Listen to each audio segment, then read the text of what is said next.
What's up, guys? So this video is going to be about ego death debunked. Now, an ego death is all about feeling very insignificant and very small and being, so amazed about how insignificant and how small you are. And in life, there's a lot of numbers and things that are inconceivable. And I think to rationalize something that's inconceivable, you can do either one of two things. You can subtract from it to rationalize it, or you can add to it.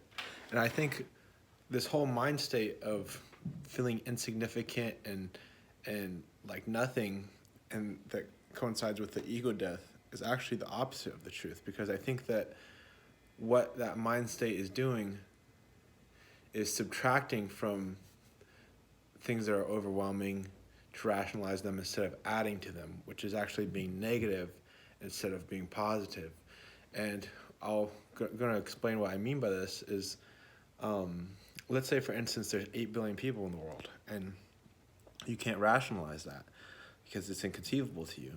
So what you do is you become negative and you make that number bigger, and you subtract from what you know to be true, and you take away, and now you become even more insignificant, and that number becomes more unrealistic and more overwhelming. But you feel safe in knowing that you know what you know, but you don't know any more than that, and that number is inconceivable. And now the way you've rationalized that number is by feeling insignificant, but that's being negative. But being positive is adding to that number and adding to it the things that you may not know yet, but conceptualizing that that number is real and true, and that you are significant even if that number is real, which it is. So the way you do that is you say to yourself, there's 8 billion people in the world.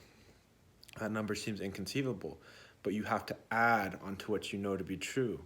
So we know this life is real, but what else do we know to be true? We know there's going to be a life after this. So in the life after this, there is going to be no time, and there is going to be no before, after, during, or, whatever. So what makes 8 billion so inconceivable? The thing that makes it so inconceivable is time. Because if you had enough time, you could meet 8 billion people.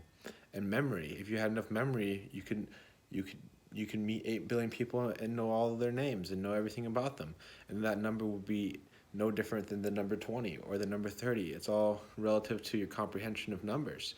And your comprehension of numbers is relative to the time and the memory that you have. If you have an eternity and you have as much memory as possible, time and numbers are kind of coincide.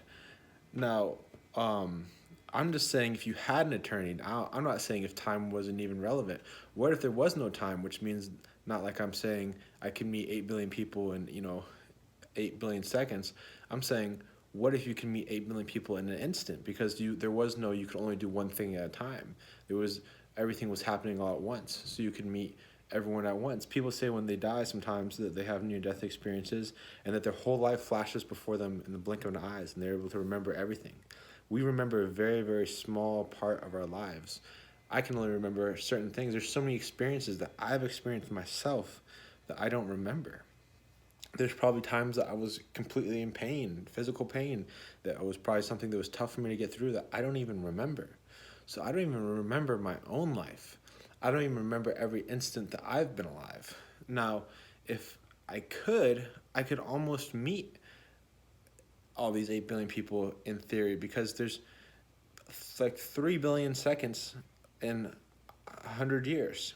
So if I could just remember every instance of my own life, and I can meet a new person every second, if you're to stand the world's population in a single file line, I was to meet one person at a time, I could almost meet 8 billion people in 100 years. I could meet, half of them. I can meet 3 billion people in 100 years. And if you're talking about eternity, what's the difference in between 100 years and 200 years?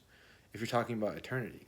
And I'm just talking about eternity in the sense of time going on forever. I'm not talking about, like I said, eternity in the sense of there is no time. And now all of a sudden, not only can I meet all those 8 billion people in 100 years, or I can meet half of them in 100 years, but I can experience that 100 years all in one moment. So my point is that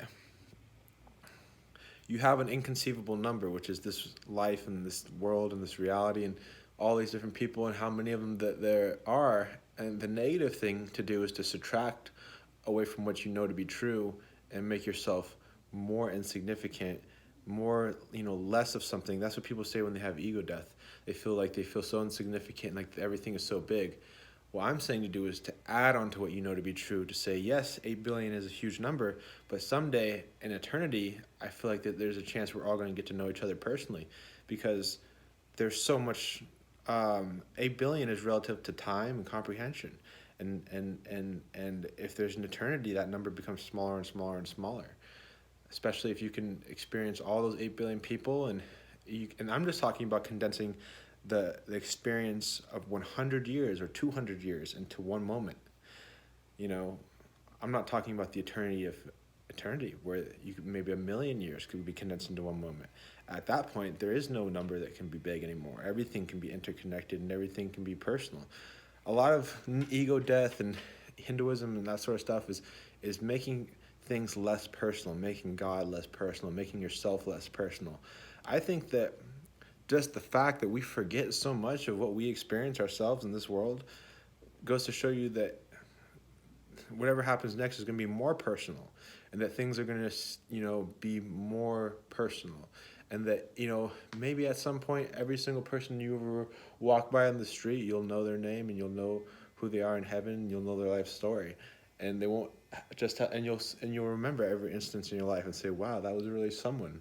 That wasn't just no one, that was someone, and we were all someone. You are significant. Realizing how significant we can be to each other, no matter what the number is, given eternity and the absence of time and all these things that we say are going to happen when we die. You know, even if you were just to be able to remember every instance of your own life, if we could all remember every moment of our entire lives and we never forgot anything, I think at that point we would almost seem more significant to each other. So these things that are just limitations of this world, which is, I think anyone would want to remember their whole life. So it's not something that's incomprehensible or inconceivable. If incomprehensible is a word, I'm not sure. But I just thought you guys might like this video. So it's just a thought I had.